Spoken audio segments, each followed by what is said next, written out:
Tema que eu acho que é de fundamental importância para o cuidado dos nossos filhos, para o desenvolvimento das nossas crianças. E a gente vai falar sobre coalizão licença-paternidade. O que podemos esperar? Do que se trata?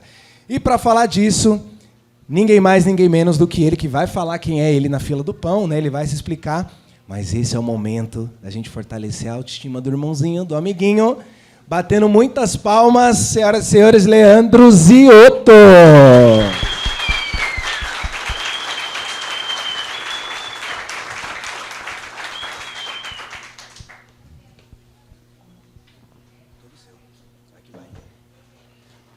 Boa tarde, pessoal.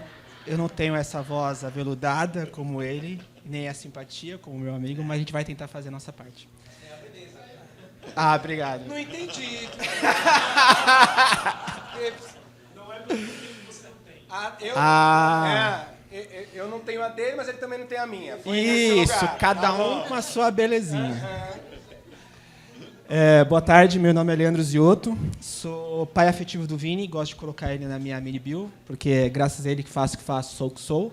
Que se eu falasse para vocês que eu gostaria de trabalhar com paternidade desde criança, eu vou estar mentindo miseravelmente, porque, como todo adolescente criado na década de 90, eu queria ser Power Rangers, astronauta, tira, alguma coisa, mas não trabalhar e pesquisar sobre paternidade. Mas a paternidade realmente foi uma grande transformação na minha vida. E vocês devem ter reparado que eu falei que eu sou pai afetivo do Vini. O Vini não é meu filho biológico. O Vini conheci ele com 3 anos, hoje ele já é um pré-adolescente de 1,83 m e calça 43, então era isso. Um dia eu dormi com um ursinho, eu acho que eu molhei durante a noite como um gremlin e acordou no dia seguinte um monstro, que eu não estava reconhecendo mais, mas a gente passou dessa fase. Então, o Vini é fruto da primeira relação da minha ex-esposa, então eu trouxe um infográfico para vocês entenderem a minha configuração familiar. Não, brincadeira, eu não trouxe minha configuração. Fruto da primeira relação da minha ex-esposa, fica meio confuso. Mas, na verdade, quando eu comecei a estudar sobre primeira infância, inclusive, e ter um educador aqui que trata, é muito carinhoso ver, muito feliz de te ver, porque é difícil nós, homens, ocuparmos esse espaço da primeira infância na educação infantil. Né? E como educador, porque parece que o homem não tem jeito, ou é sempre um potencial violentador ou assediador. E eu acho que a gente estava falando sobre isso, né, de homens que estão com medo, e como o machismo, na verdade, ninguém ganha, né? Todo mundo perde, então a gente precisa ressignificar sobre isso. Eu queria falar um pouquinho da Copai. Deixa eu fazer uma pergunta. Quem é pai aqui e pôde gozar de uma extensão... Quem tirou licença paternidade aqui? Quem teve só 5 dias de licença-paternidade? Quem teve mais de 5 dias sobre licença-paternidade? Eu vou fazer uma apresentação aqui bem breve, porque isso aqui, na verdade, é muito mais do que um TEDx, que eu achei chique, mas, na verdade, é um chamamento, e depois eu queria escutar, na verdade, vocês, os homens que tiraram só 5 dias, e como isso impactou. Impactou vocês, impactou a família, impactou a companheira, a mãe, e para vocês que tiraram mais, de como isso impactou. Porque eu queria, antes de apresentar a Copai, que a gente nasceu em dezembro do ano passado, eu queria contar uma história para vocês que vocês não sabiam, talvez, porque muito pouca gente sabe. Na verdade, não existe licença-paternidade no Brasil. Não existe. E a Constituição Federal, o papel dela, não sou formado em Direito, mas eu tive que estudar um pouco, é dar diretriz. Então, se você for na Constituição Federal, a Constituição Federal está dizendo lá que a licença-maternidade é 120 dias passível a uma regulamentação própria, e a licença-paternidade é 5 dias passível a uma regulamentação própria. Tivemos a Constituição de 88, a licença-maternidade foi regulamentada. E qual que é a importância da regulamentação? É a gente entender a regra do jogo. Quem tem direito, quem não tem, quem tira, quem não tira, quanto ganha, quanto tempo, tal. A licença-paternidade nunca foi regulamentada. Então, se você só teve 5 dias, se o ano passado eu puxar o seu e-social, eu não consigo saber se 5 dias foi de licença ou se foi uma falta abonada, que você ficou doente. Então, isso mostra simbolicamente como o nosso país, a mensagem que a gente passa, onde nós, homens, somos secundários, coadjuvantes, não importantes. Houve um debate aqui que eu gostei muito, que eu queria ter falado, mas é assim, por que os homens ainda... Por que os meninos têm dúvida do amor paterno? Mas é porque eu cresci escutando que a mãe só tem uma, pai é qualquer um. Não é? Ou só eu cresci escutando isso? Não, pai é qualquer um, pai é quem cria, pai é... Então, assim, isso a gente está passando de geração em geração e mostrando como a gente é desimportante. Então, a gente não pode tratar o tema do abandono paterno como fosse um desvio de caráter individual. É estrutural. A gente está afastando nós, homens, desse papel do cuidado. E não tem como a gente falar de equidade de gênero no mercado de trabalho se a gente não falar de equidade de gênero dentro de casa. Acho que o Léo, um amigo meu, um dia falou isso, que, assim, se um dia a gente for falar... A gente estava falando assim, vamos falar, então, de empoderamento masculino. E o Léo um dia falou assim, se for para a gente falar sobre empoderamento masculino, a gente, então, o homem voltar para dentro de casa, cara, e ocupar as atividades do cuidado. Né? Porque a gente não vai conseguir ter tete-a-tete, né, equidade de gênero para fora do mercado se a gente não estiver dentro de casa. E, para a gente falar de equidade dentro de casa, a gente tem que falar necessariamente de licença paternidade, de uma licença paternidade remunerada, para poder proporcionar renda para essa família, obrigatória e estendida. Eu acho que não existe mesmo, hein? Pegadinha do malandro, mas tudo bem. No ano de 2023, a gente foi convidado a Fordere... eu esqueci de falar, o mais importante, né? Além do fundador da Copai, eu sou fundador da Fordere, que a gente é uma consultoria de impacto, que a gente apoia empresas e o próprio poder público a desenvolver políticas de parentalidade e de equidade de gênero, tendo o homem como centro de transformação. Então, como que o homem, já que nós, homens, fazemos parte do problema, a gente faz parte da solução. Né? Da mesma forma que não dá para falar de racismo com gente... A gente tem que falar de racismo com gente branca, a gente tem que falar de machismo com homens. Né? E aí a gente foi convidado, e a gente foi convidado várias entes para entender como... uma outra curiosidade sobre licença. Então, não existe licença paternidade no Brasil. Mas eu tive o prazer de conhecer o Constituinte, e eu queria trazer essa coisa geracional que o meu amigo falou na hora do almoço, de como isso que a gente está fazendo é transformador, e não é transformador só para nós, vai ser transformador para as próximas gerações. Eu trabalho com licença e estudo licença paternidade no Brasil e no mundo desde 2016. E sempre teve esse absurdo, né? Só 5 dias, 5 dias é pouco, e 5 dias corridos, tá, gente? Então, assim, se você se torna pai na quinta-feira, na segunda-feira você já está batendo cartão. Só que eu conheci um dos constituintes, deputado Guerra, pediatra, e ele estava, em 88, liderando a escrita da nossa Constituição Federal. Esquece o PPT, vou no gogó mesmo. E eu conhecendo o deputado Antônio Guerra, ele comentou que, na verdade, a Constituição era para ser de um dia, a licença paternidade era para ser de um dia. E aí um colega falou assim, deve ser para ver o parto. Não era para ver o parto, era para registrar, porque o homem não tinha lugar nem no parto, a ponto que a gente teve que aprovar, na década de 90, uma lei chamada Lei do Acompanhante, para que a mulher pudesse escolher ter o seu companheiro ou qualquer outra pessoa acompanhando o parto, porque o homem não tinha um papel nem no parto. Então, esse um dia é porque, enquanto essa mulher está parindo, você vai e corre para registrar a criança, porque no dia seguinte tem que voltar para o mercado de trabalho. Só que o Antônio Guerra, por ser um pediatra, ele fala, cara, precisa mais de um dia, precisa ser 5 dias. E ele foi conversar com o Ulisses Guimarães, que estava liderando a escrita da Constituição. O Ulisses Guimarães falou para o Antônio Guerra e falou assim, não mexe com isso não, que você vai acabar com a sua carreira como deputado federal no Brasil. Só que ele pediu a palavra na plenária e foi tentando usar embasamentos técnicos e científicos de como era importante o homem estar nos primeiros dias de vida da criança. E ele foi motivo de chacota em 1988 por causa disso. Então, a gente corta, eu o conheci, ele teve uma fala muito emocionante em Brasília, quando a gente lançou a frente parlamentar pela regulamentação da licença paternidade, e é esse convite que eu quero fazer para vocês. Quer passar um pouquinho, Gui? Pode passar mais, que eu acho que eu já falei bastante coisa. Pode passar. Pode voltar só uma? Uma outra coisa extremamente importante que foi para eu entender, e eu aprendi isso, na verdade, quando eu assisti uma palestra de adoção. O papel da adoção não é arrumar uma criança para uma família, mas é arrumar uma família para uma criança. Pode parecer bobo, mas ressignificar isso é importante. A licença paternidade não é um direito do homem só. É um direito da criança de ter os seus cuidadores principais participando do desenvolvimento cognitivo e socioemocional dessa criança. Né? A Vera Connelly é uma psicanalista que eu gosto muito, que ela fala assim que precisa de... É muito complexo criar um ser humano para ficar no ombro só de uma ou duas pessoas só. Então, a criança tem que ter... É um direito da criança, prioritário, de ela ter o pai e a mãe ou os principais cuidadores, independente da sua configuração familiar. A gente está brigando com isso agora, e o Léo, vou trazer uma outra provocação que ele traz, que eu nunca esqueço, que assim, a gente vive num país que o carnaval é maior que a licença paternidade. Já pararam para pensar nisso? Não é? Eu não sei nos estados que vocês estão, mas aqui em São Paulo já dura 30 dias o carnaval. E a gente está brigando por uma extensão. Em 2016, eu participei da reformulação da Empresa Cidadã, onde a gente queria estender a licença paternidade das empresas que eram inscritas na Empresa Cidadã.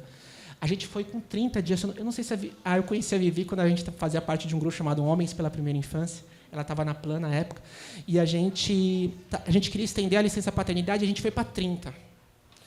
A contraproposta que a gente teve no Congresso falou assim: vamos fazer o seguinte, nem para a gente, nem para vocês, vamos aumentar para 6? Eu estou falando sério. Porque era considerado, desde então, como fosse uma pauta anti-mercado, anti-economia. Mas eu preciso falar para vocês, todo avanço social foi considerado isso. Assim, a abolição da escravatura, falaram que se a gente abolisse a escravatura, ia quebrar a economia. Eu não sei se vocês lembram, o 13º também falou que ia quebrar a economia. Então, a gente cai nesse golpe do capitalismo neoliberal, que isso vai quebrar a economia, e não vai. A gente tem dados, por exemplo, que o impacto da extensão da licença paternidade é 0,0001 economicamente, financeiramente na empresa. Porque as pessoas acham que, se a gente estender a licença paternidade, parece que todos os pais vão tirar a licença. A taxa de natalidade está diminuindo, gente. A gente pega empresas que têm 5 mil funcionários, se a gente puxa os homens que tiraram licença, ou as mulheres... Mães e pais tiraram, o ano passado, numa empresa de 5 mil funcionários, 35 pessoas tiraram licença. Né? Então, a gente não pode cair um pouco nessa desinformação. A gente fez uma pesquisa chamada Parentalidade nas Empresas em 2021, porque, olha uma outra coisa, algumas empresas podem estender, tá? Empresas que têm um lucro real, né, ou então SAs que podem se inscrever no programa Empresa Cidadã, podem aumentar de 5 para 20, tendo essa diferença de 15 dias, tendo um subsídio fiscal. A gente tem no país empresas que poderiam estar inscritas hoje no programa Empresa Cidadã, 200 mil empresas poderiam estar inscritas no programa Empresa Cidadã hoje. Sabe quantas tem até mês passado na Receita Federal inscritas? 29 mil. A gente fez uma pesquisa para entender o porquê que essas empresas não se inscreviam. Algumas diziam que não sabia que existia. Outras disseram que não sabiam como se inscrever. Terceira hipótese levantada foi que achavam que não era uma demanda dos seus colaboradores, e isso é fundamental eu falar isso. A gente está aqui, todo mundo pagando de gatão, falando sobre paternidade, mas a gente precisa verbalizar isso. Eu preciso que cada um de vocês aqui saiam hoje mexidos e transformados internamente, mas eu preciso que cada um de vocês façam barulho também. Barulho nas suas redes sociais, barulhos nas suas redes de contato, barulhos no seu grupo de WhatsApp de amigos. Porque, senão, isso aqui não vai dar. Pode passar um pouquinho. Pode passar. Acho que eu já falei bastante enquanto o PP estava com problema. Eu queria trazer só uns dados aqui para vocês em termos de...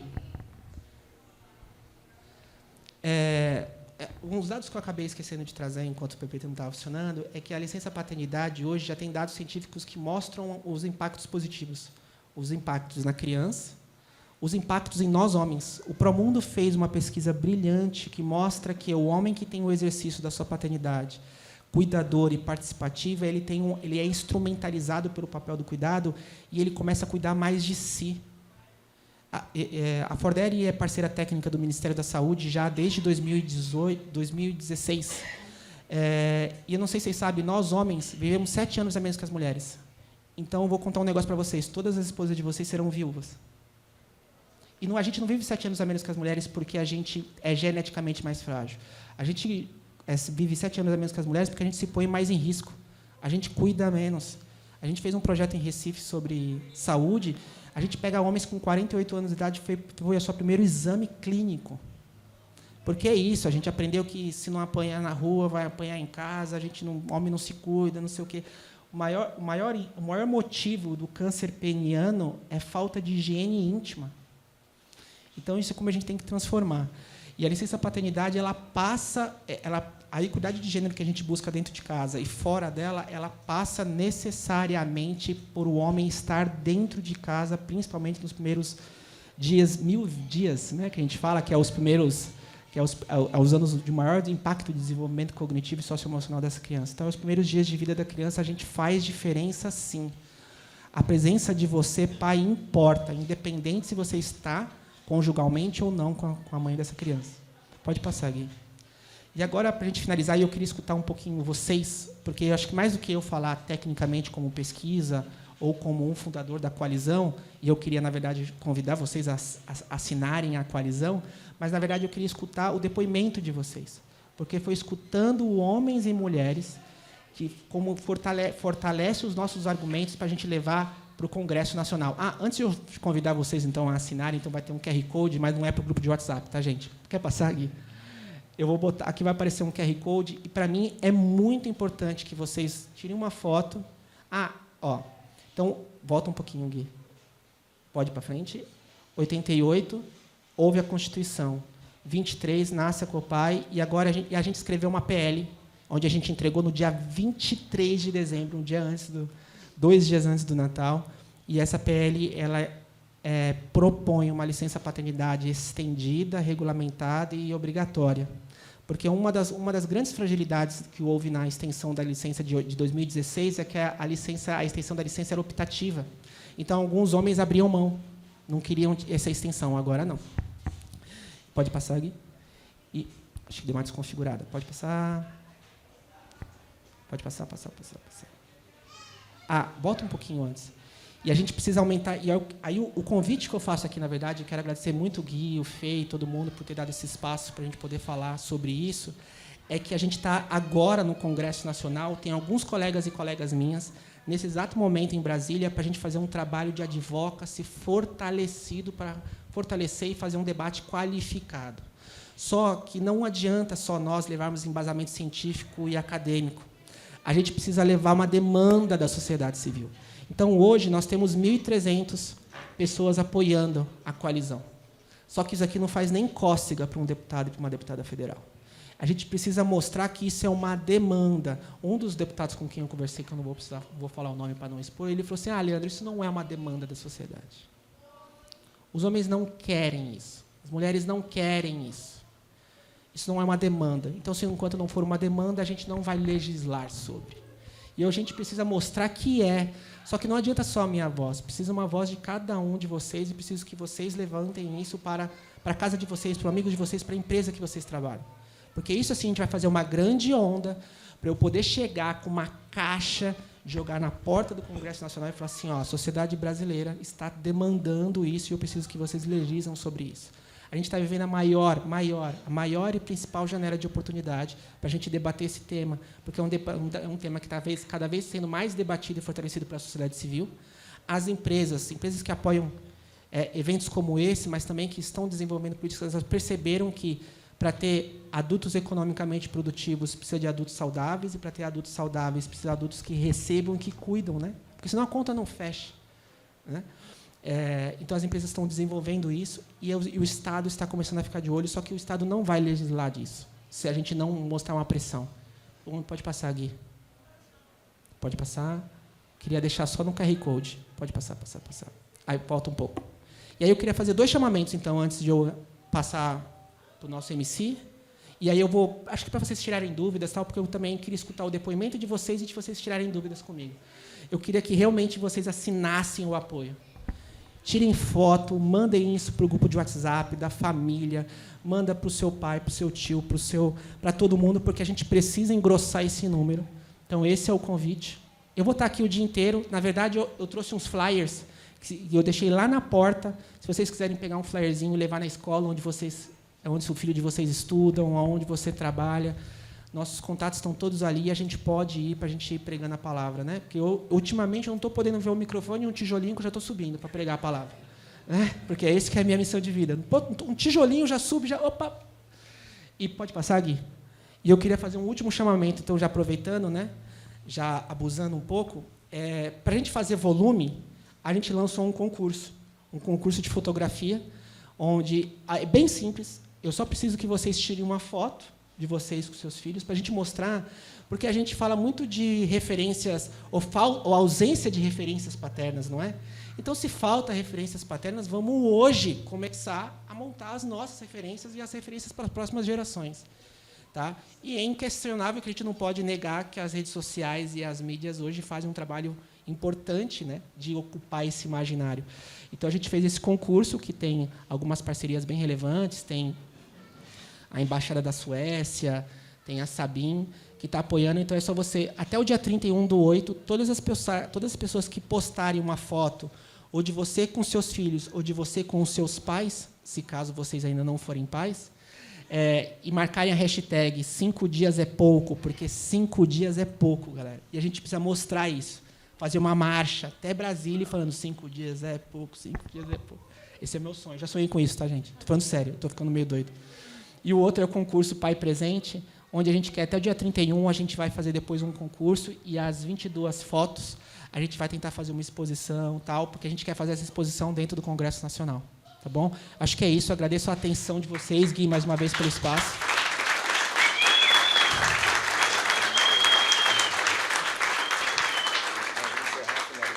Não, acho que é isso. Acho que tem algumas pessoas levantando a mão que gostariam de tirar umas dúvidas. É verdade, tem esse momento aí, então ainda está com a palavra. Você agradeceu, mas o aplauso vale, tá, gente? Sempre. Cadê? Deixa eu girar o microfone. 3 mãos levantaram, as 3 falas. E aí a gente mata. Beleza, Pode ser? Por causa do tempo. Obrigado, Tadeu. Leandro, obrigado pelo teu trabalho. Sempre te admirando muito nesse tua jornada na coalizão. Leonardo Piamonte, sou signatário da COPAI. Estou desenvolvendo uma outra hashtag que é, tipo, se o bombril dura muito, a licença paternidade dura pouco. Então, estou tentando meter essa hashtag assim, dura menos do que a licença paternidade, quando eu compro alguma coisa. A hashtag do carnaval é maior que a licença dele, tá? Ainda a gente vai fazer um bloco com esse tema. Mas eu queria te ouvir no seguinte... dados que a gente tem, talvez o país que a gente se espelha mais para políticas orientadas à parentalidade sejam os países escandinavos, especificamente a Suécia. A primeira lei orientada à parentalidade em conjunto, digamos, é de 72. Né? Então, já se foram mais de 50 anos da primeira promulgação de uma lei orientada à família, né? E hoje, estima-se que apenas 29% dos homens suecos tirem, de fato, o benefício completo dessa possibilidade de estar mais tempo presente. Pensando nisso, eu queria te ouvir. É importantíssimo, né, preparar um ambiente legislativo, jurídico, de segurança jurídica para esse homem sair e voltar para um emprego. Mas queria te ouvir, além disso, além desse preparo, como você vê... além de preparar um governo para entender a importância do pai, como preparar esse próprio pai, que muitas vezes é quem acaba boicotando mais as iniciativas, lembrando que até 2015 o único que podia registrar o filho no cartório era o pai, né? E lembrando também que dos 32 projetos de lei de ampliação de licença paternidade que tinha no Brasil até 2017, se não me engano, os 31 foram propostos por mulheres. Então, queria te ouvir um pouquinho disso. Para você ver, né? As mulheres ainda continuam chutando a nossa bunda, né? Ou ocupando os nossos papéis, né? Porque quem deveria lutar por isso somos nós, né? Eu vou te contar uma experiência que eu tive em 2016. Eu, nessa ingenuidade de iniciar o Advocacy em 2016, eu falei, vamos lá, fazer acontecer, tal. Montamos um movimento. Na época, existia um GT que a Vivi participava, que era Homens pela Primeira Infância. A gente achava importante ter esse nome para tirar esse paradigma que homem precisa estar na primeira infância, como educador, como criador, como pai, como uma persona de cuidado. E a gente começou a montar um movimento, então, para a gente fazer uma pressão para, pelo menos, movimentar, naquela ocasião, só a Empresa Cidadã. A Empresa Cidadã, gente, não é um projeto de lei, tá? Ela é uma política pública e ainda debaixo do guarda-chuva da Receita Federal. Quando a gente começou a fazer a primeira audiência pública, e é isso que é a importância de a gente escutar os territórios, né, e chamar a participação popular referente a isso, porque a gente fez a primeira audiência pública, primeiro, só tinha mulheres, e as mulheres não querendo a extensão. Foi o primeiro baque, o primeiro tapa na cara que eu tomei do Advocacy, porque a gente chamou uma audiência pública, a gente imaginava, ou eu, pelo menos, tinha ingenuidade que os homens ocupariam aquele espaço, foram mulheres, e as mulheres ainda, a grande maioria, querendo que não estendesse. E aí a gente foi escutar, e aí eu acho que é importante a gente escutar para a gente poder evoluir, porque a gente tem que evoluir como sociedade como um todo, e o poder público, como políticas públicas, tem um papel fundamental nisso. Mas uma coisa extremamente importante, não é se caso esse ano a gente aprovar esse projeto de lei e estender a licença, então vamos podemos descansar porque a gente derrubou o patriarcado. Não. A gente derrubou um pilarzinho. Tem mais 168 pilares que a gente precisa martelar pouco a pouco. Mas por que eu só quis trazer essa ilustração? Porque eu acho que traz um pouco o que você fala, que é o que vem antes, né? O ovo a galinha, né? Se há o aculturamento ou se há a política pública. Eu acho que a gente não pode perder a oportunidade. Porque quando a gente for escutar essas mulheres, a gente fala assim, a gente precisa escutar essas mulheres. Por que tem tantas mulheres que não querem a extensão? E aí, primeiro, é que o homem ainda está nesse lugar da violência, né? Então, ter o homem dentro de casa é sempre um potencial violentador, porque, por incrível que pareça, a licença paternidade não ser estendida é esse homem, nos 5 dias, não está mais enchendo o saco da mulher e nem violentando, já voltando para o mercado de trabalho. Ou, então, um homem que nem é violento, mas um homem que dá trabalho, né? Teve uma mãe que pediu a palavra e falou assim, não, por favor, não estenda, porque eu já tenho que cuidar do meu filho. Imagina cuidar do meu filho e mais do pai dele. Então, e é importante eu falar isso num evento para homens, para a gente mostrar que o buraco é mais embaixo. As mulheres com as quais convivemos, que não precisam ser nossas companheiras, são nossas amigas, colegas de trabalho, mães, tá? Não confiam em nós. E a ausência dessa confiança é responsabilidade nossa. Tadeu aqui faz palestras em empresa, eu também faço, o Léo faz, e muito homem fala, mas a mulher poda a minha paternidade. Meu amigo, se poda, se vira. Porque, inclusive, para você ter conquistado seus espaços na sua empresa, no jogo de futebol, você não se coloca, não precisa se colocar com violência, óbvio, né? Mas assim, você não se coloca, então por que não se impõe? Então por que na paternidade? Nós, homens, temos um papel revolucionário de conquistar essa confiança. Não só das mulheres, mas de nós mesmos, de poder ocupar esse papel do cuidado. Porque isso é uma responsabilidade nossa. A gente que se ausentou. Lógico que eu falo tudo isso não é para gerar culpa, tá? Essa culpa cristã. Até porque nenhum de nós estávamos aqui há 5.000 anos atrás, assinando o contrato do patriarcado, né? Mas a gente tem uma responsabilidade pela manutenção dele ou por romper isso. Então, a política pública que a gente está tentando, ou os projetos de leis, eles têm um papel de aculturamento, isso é fato. Nosso querido falou assim, esse projeto de lei que eu estou encabeçando, né, ou sou uma das pessoas que encabeça, talvez não seja mais para nós, mas talvez seja para o meu filho que tem 16. Né? Porque a gente está discutindo isso, talvez para o meu filho a gente não se discuta mais, talvez seja outra coisa. Né? E sobre o único perigo de a gente... Eu estudo muito licenças também de outros países, né? A única coisa que a gente tem que tomar cuidado, porque isso pode ser, inclusive, contra-intuitivo e contra-argumentatório para nós. Porque eu também, quando um dia, num debate com um deputado, o deputado falou assim, mas no país tal, nem vou lembrar. A licença é só de 10 dias, tanto para homens quanto para mulheres. Aí eu falei, lógico, você está falando de um país onde a carga de trabalho é 35 horas semanais. Então, esse ser humano tem condições de trabalhar e cuidar. Agora, a gente vive num país onde eu estou podendo agora trabalhar 80 horas semanais por dia. Né? Então, a gente precisa legislar. E talvez esse projeto de lei que eu estou apoiando e pedindo o apoio de vocês, eu espero que, na verdade, daqui a 30 anos ele nem valha mais.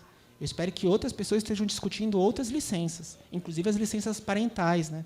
Que eu não sei se as próximas perguntas iam ser essas, mas todo mundo me pergunta, né? Mas, Leandro, por que licença paternidade? Por que já não mete licença parental logo de uma vez? Porque não seria nem discussão. Eu estou aqui para não romantizar, eu estou sendo sincero. Se a gente falasse sobre um projeto de lei de licença parental, ninguém nem sentaria na mesa para conversar com a gente. Então, a gente teve que dar um passo atrás e falar, tá, beleza, então vamos falar sobre licença paternidade. Até mesmo porque convenhamos que, culturalmente, nem nós, homens, estaríamos, né, nesse debate. Porque, também trazendo exemplos dos Países Baixos, né, Holanda, Dinamarca, Suécia, até eles reaprenderam. Porque eles têm projetos de licenças paternidade estendidas ou licenças parentais desde a década de 80, mas eles mesmos recuaram. Não recuaram no sentido de retroceder. Mas, por exemplo, eu acho que eu falei agora na mesa do almoço, que era as licenças parentais de 1 ano, onde o casal, independente da configuração familiar, poderia se reorganizar. Só que olha que interessante, Léo, em casais heteronormativos, onde ele poderia negociar com a mulher qual o tempo de licença de cada um, olha que interessante, de 2 meses a mulher tirava 10 e ele 2. Porque, mais uma vez, em uma configuração heteronormativa, nós, homens, nos colocamos como coadjuvantes. Então, alguns desses países voltaram atrás e falaram assim, não, é 1 ano de licença parental. Só um tempo mínimo para esses 2 cuidadores tirarem juntos, um tempo mínimo para essa mulher voltar para o mercado de trabalho e esse cara bancar o rolê sozinho, e depois esse cara voltar para o mercado de trabalho e essa mulher também assumir o rolê sozinho. Porque tem mostrado ser fundamental para nós, homens, segurarmos esse rolê sozinho, mano, também. Porque a gente não vai sempre cair nessa armadilha de ser um pouco coadjuvante, quando tem uma mulher a tirar colo da gente. Seja nossas companheiras, nossas mães, o que for. Numa média, né? Generalizando um pouquinho. Acho que é isso, um pouco que a gente tem que falar. Como, na verdade, no final das contas, está todo mundo aprendendo. Inclusive como ser humano, né? A cuidar um do outro. Então, acho que é mais ou menos isso. Tem mais alguma dúvida? Bom, como falei, né? Você pai agora em dezembro, a Luísa vem em dezembro. Mil desculpas, quem está me assistindo, eu estou saindo do foco. Você pai agora em dezembro, a Luísa vem em dezembro, e eu estou sofrendo com isso, porque minha empresa são 5 dias corridos. Eu acho um absurdo, eu sou signatário também já. Uma salva de palmas, pessoal. A gente vai bater uma salva de palmas para cada um que assinar. Brincadeira, não vamos fazer isso. Então a gente não sai hoje. E eu estou sofrendo já com isso antecipadamente. Eu fui conversar com a diretora de RH da minha empresa e ela simplesmente não me ouviu. E tem todo um estigma, né? Um medo de conversar, de falar lá sobre isso, porque a gente sabe como como funciona o jogo, né? Então, eu vou pedir para ficar mais tempo, eu vou perder meu espaço na empresa. Tem toda essa complexidade, né? E eu queria dicas de como abordar isso. Eu achei que foi... Eu não sei se eu consegui falar direito junto a ela... não sei, porque eu acho que é bem difícil mesmo essa abordagem junto às empresas, que muitas vezes eles acham que que você falou, é mínimo, né, o impacto que acontece, mas eles acham que acontece muito e você fica com medo. Eu vi amigos que podiam tirar estendidas 4 meses que não tiraram por conta desse medo de perder o espaço da empresa, de não conseguir voltar. E eu vejo também amigos que tiraram 6, 4 meses, que foi ótimo para o seio familiar, né? Então, perfeito. Não, e é um medo que é o mesmo medo das mulheres, tá? Isso não é novidade. Novidade para nós, homens, mas para as mulheres, esse medo também de perder espaço. E é um medo duplamente, né? Porque assim, as mulheres já têm pouco espaço e o pouco que tem aumenta esse medo porque vai tirar 6 meses de licença. Então, para você ver como essa questão de medo, a gente precisa se colocar um pouco. Cara, e referente... fazendo agora um advogado do diabo, né? Ou eu prefiro ainda manter essa ingenuidade dentro do meu coração, que eu não acho que é proposital. Eu acho que é uma desinformação ainda. Né? Como eu te falei, é caro, homem não quer, não sei o quê. Então, o que eu parto sempre pelo pressuposto, porque, assim, argumentativamente, posso falar real, a gente sempre vai ganhar. Tá? Então, o convite que eu te faço é, de repente... entrar em contato comigo, já fazendo no jabá, né? Entrar em contato com a gente e a gente, de repente, preparar mesmo um papo qualificado com o RH da empresa. E mostrar, sabe assim, mostrar que dá para ela fazer indoor, dá para... a gente tem algumas empresas que são parceiras nossas e fazer essa ponte. Essa ponte tem sido muito enriquecedora. Eu tenho feito esse trabalho desde o ano passado, porque, senão, de repente, como eu falo, às vezes fica meio cara de jabá, porque eu estou querendo me vender como consultoria, e, no final das contas, né, gente, que a gente precisa pagar os leites das crianças e tal. Mas, assim, eu podendo trazer uma parceira de falar assim, não, então quem vai te convencer não sou nem eu, é uma outra colega empresa aqui, ó. E aí marca a reunião de RH para RH e vai falar assim, cara, faz porque isso gera impacto como marca empregadora, isso gera a lealdade do colaborador e da colaboradora. Cara, tem pesquisas que falam hoje que as pessoas estão preferindo até diminuir um pouco o seu salário, de repente, por outras flexibilizações de benefícios. Então, é de empresa para empresa conversando. Né? Esse mesmo papo que eu tenho aqui com vocês como PF, eu tenho com PJs, eu tenho com CEOs. E com CEOs eu sou até um pouco mais duro, porque eu falo, querido, é o seguinte, essa pauta aqui não tem mais volta. Você é da sua escolha, você pautar ou quer ser pautado. Com o CEO a gente pega um pouco mais, mas é mostrar um pouco isso, que assim, entendeu? Então, CEOs conversando com CEOs, ou RHs conversando com RHs, DEIs conversando com DEIs, tem esse poder de influência grande. Então, acho que são táticas que a gente pode fazer juntos. Primeiro é montar uma argumentação de conversar e entender, inclusive, lógico, também não é de uma hora para outra, tem toda uma estrutura que a empresa também precisa implementar, porque é uma outra coisa importante. Implementar a extensão da licença, seja paternidade, maternidade ou a parental, é a parte mais fácil. Mas, como o Léo falou, precisa ter um aculturamento dessas pessoas. Porque o que acontece? Também botar os homens para a licença paternidade estendida ou a licença maternidade estendida e ter assédio sobre essas pessoas também não adianta. Né? Porque a gente já fez uma pesquisa qualitativa anônima e tinha muitas pessoas, homens e mulheres, que falavam que tinham medo porque recebiam... E não era nem assédio ou ameaça propositivo, mas era piadinha. O cara estava de licença. Aí faz de conta, eu estou de licença. Aí eu estou no grupo de WhatsApp ainda da firma, aí os caras falando assim, pô, a gente se fudendo aqui, o Leandro está de férias, hein? Entendeu? Isso a gente viu em várias. Então, a gente tem que fazer um aculturamento na empresa, do RH, treinamento e tal, e não sei o quê. Agradecer, senhoras e senhores, Leandro Ziotto, muito obrigado.